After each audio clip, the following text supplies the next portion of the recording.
கேள்வி ஒன்றாக இருந்தாலும் பதில் எப்படியா இருக்கான், ஆளுக்கு ஏற்ற மாதிரி மாறுபடும். நேரில் வந்துட்டால் என்ன பண்ணிடலாம், எல்லா கேள்வியும் கேட்டு தெளிவாக. அதுக்கு தான் சத் சங்கம். என்னுடைய நோக்கம் எல்லாம் மனிதர்கள் எல்லாம் மகிழ்ச்சியாக இருக்கணும், அவ்வளோதான்.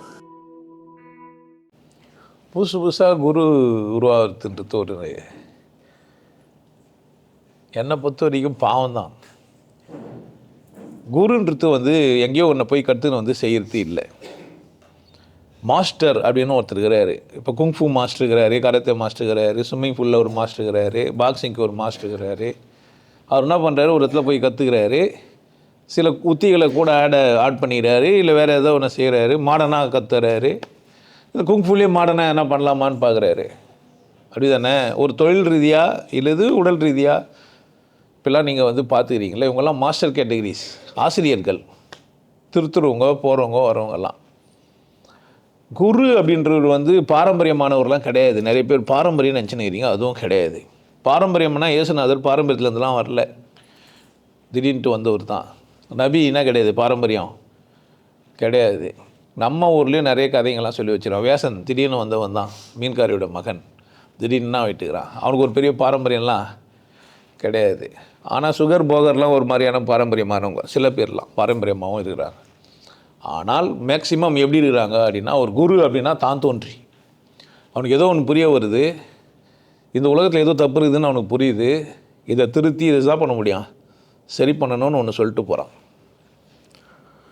இப்போ வியாபார ரீதியாக வர குருங்களை நீங்கள் என்ன தான் சொல்லிப்பாங்க, அவங்களாம் குருன்னு தான் சொல்லுவாங்க. ஏன்னா விற்கிறாங்க போகிறாங்கன்னும் போது எல்லாம் விற்கிறாங்க. இப்போ இங்கே ஒரு வியாபாரம் நடக்குது, களை கட்டுது, வியாபாரம் நடக்குது.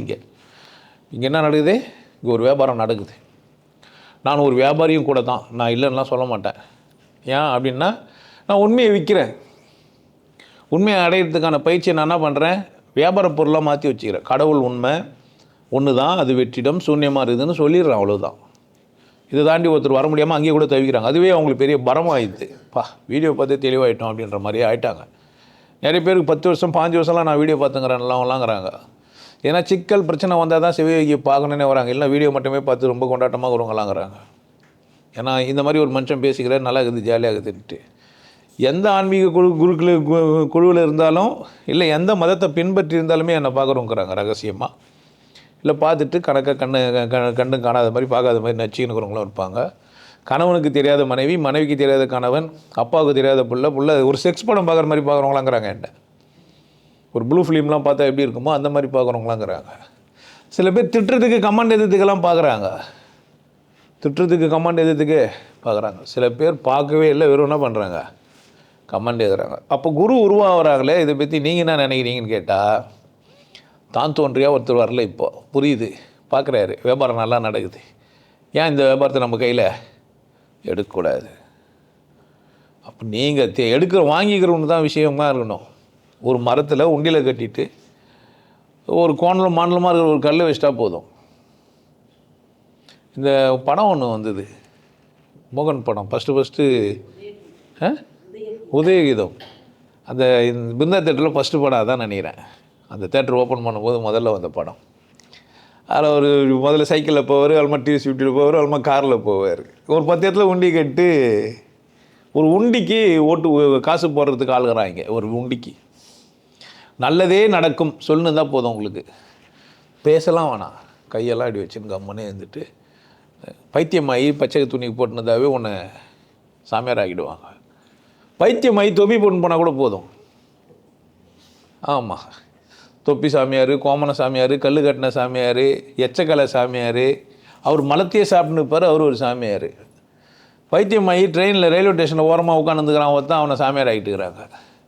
ஏன்னா அங்கே போனால் நல்லது நடக்குதாம்மா. நம்ம கல்லை கூப்பிட்டு நல்லது நடக்கும். நமக்கு கோயிலுக்கு போய் விரதம் இருப்போம், முட்டி போட்டு நடப்போம், அடி மேலே அடி வச்சு நடப்போம், பட்னியாக இருந்துட்டு போவோம், நெருப்பை மிதிப்போம். இது ரொம்ப காலமாக இது பண்ணிட்டு தாங்கிறோம்.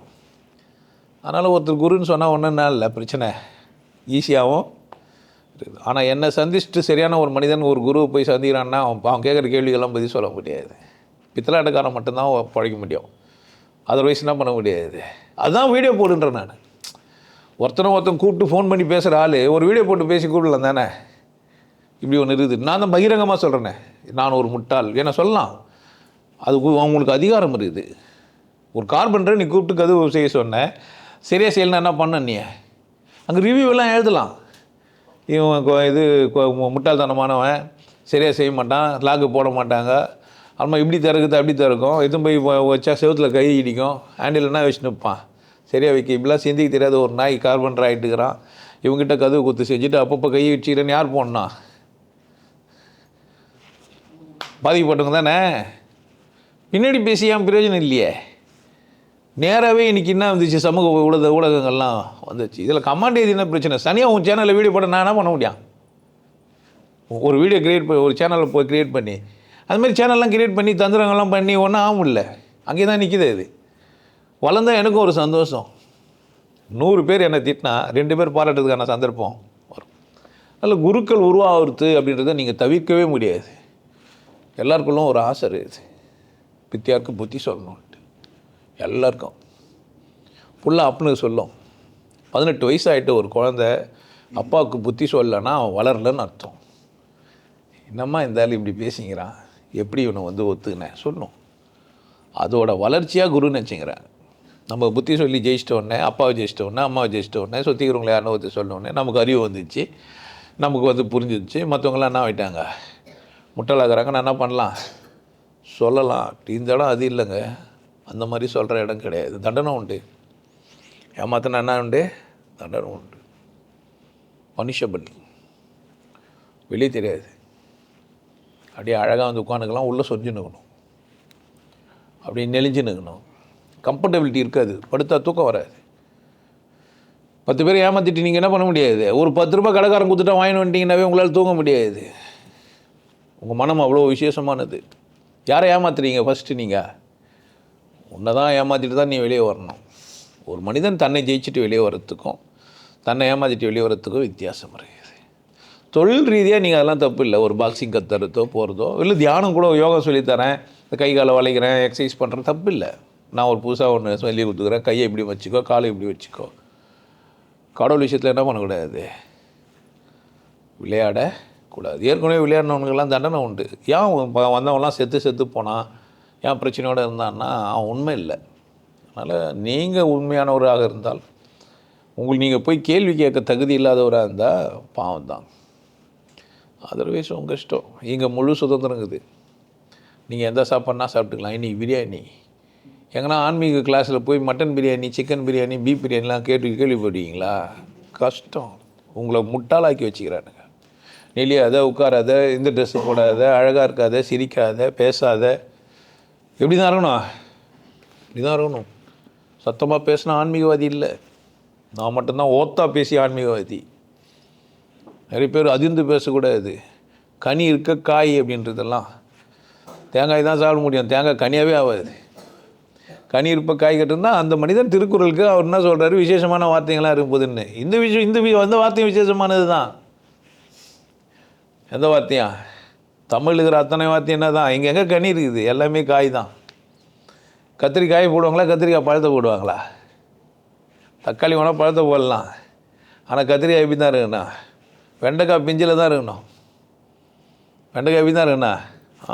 கோழி குஞ்சுலேயும் வெண்டைக்காய் பிஞ்சிலையான்ட்டு மாதிரி தேவையான போது தேவையானதை பயன்படுத்துறது தான் அழகு. குருன்னு ஒருத்தன் வருவான், நீங்கள் தான் உஷாராகணும். யார் வேணால் வரலாமா இல்லையா? யார் வேணால் குருன்னு சொல்லலாமா இல்லையா? நல்லா தானே இருக்குது, ஈஸி இல்லை. இப்போ நான் சொல்லிட்ட உடனே நீங்கள் கேட்டு என் வீடியோ பார்த்துட்டு நிறைய பேர் குருவாயிடலாம், ஈஸி. இவர் இவ்வளோ அசிங்கமாக பேசி குருவாயிட்டுக்கிறாரு, நம்ம நல்லா பேசலான்ட்டுன்னு ஆகிடுவாங்க. அதுவும் இந்தியாவில் மனிதர்கள் இல்லை, ஜாதி தான் இருக்குதுன்ட்டான் ஒரு பொம்பளை. இந்த மாதிரி இந்தியாவில் போந்துட்டிங்கன்னா இன்னும் ஈஸி. நீங்கள் ஜாதியில் போந்துட்டிங்கன்னா இன்னும் மோசம். ஈஸியாக நீங்கள் என்ன வாயிடலாம்.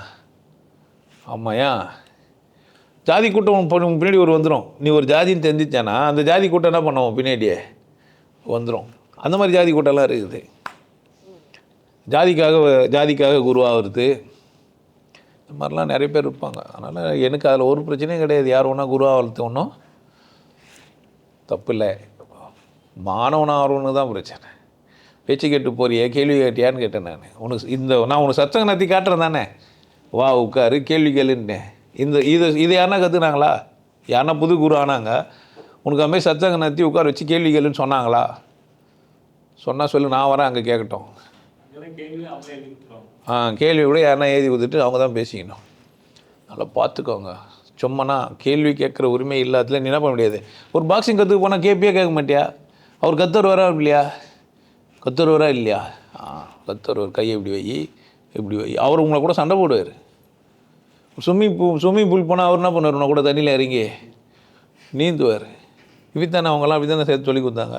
நான் கூட இப்படி தான் உன்னை கூட குடிப்பேன், உன்னை கூட ஊர் சுற்றுவேன், என்னை கூட வாடுவேன், என்னை கூட என்ன பண்ணேன், என்னை கூட உட்காரு, என்னை கூட பேசு அப்படின்னா. என்ன உயரமாக உட்காந்துக்கிறேன்னா அப்போ தான் அவங்கள பார்க்க முடியும். கம்ஃபர்டபுளாக இருக்கணும், பார்க்கறதுக்கு கம்பீரமாக இருக்கணும். இல்லை எப்படி இருக்கான்? நல்லா இருக்காது. இப்படி பயந்து சொல்ல முடியும்? ஒழிஞ்சு சொல்கிற விஷயம் இல்லை இது. ஒன்று சொல்கிற விஷயத்தை யாரும் ஒழிஞ்சு சொல்லுவான்? இதுக்கு இதான் ரூட்டு, இதான் பாதைன்னு தெரிஞ்சிச்சு நான் பயந்து சொல்லுவான். வழி சொல்கிறேன். ஒருத்தன் ஒரு வழிபோக்க நடுற சொல்லும்போது பயந்து கை கட்டி வாய் முடியா சொல்லுவார். 2 பேர் போயிடறானுங்க காலமேகப்பில் வருன்ட்டு. ஒருத்தனை கேட்டுக்கிறானுங்க மாடுகாரனை போது சோறு எங்கே விற்கும்ன்ட்டு. அவன் பயங்கரமான ஆள், தொண்டையில் விற்கும்னுக்கிறான். அவனுக்கு கேட்டவனுக்கு பெஜாராயிட்டானு. உடனே அவனுக்கு பதில் சொன்னல, சம்பாரிச்சு சாப்பிட்டா விற்காதுன்னுக்கிறான்.